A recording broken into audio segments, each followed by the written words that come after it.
Државниот инспекторат за транспорт доби 18 нови специјализирани возила, донација од Европската унија, со кои ќе се зајакне инспекцискиот надзор низ целата држава.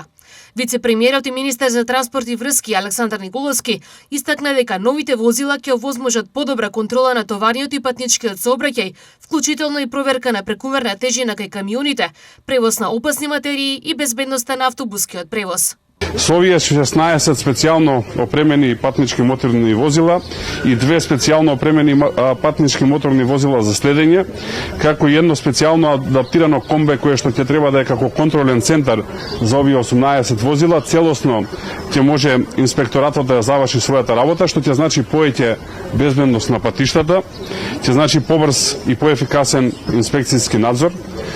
ќе значи заштита на патиштата, имајќи предвид дека ќе се контролира зголемената и прекумерна тежина на камионите, ќе се контролира превозот на опасни стоки со цел да не се случуваат несреќи на патиштата, ќе се контролираат автобусите со цел да ги исполнуваат сите стандарди кои што се потребни за превоз на патници, како и комби возилата, и на тој начин далеку поголема безбедност имаме, но и поефикасен сообраќај.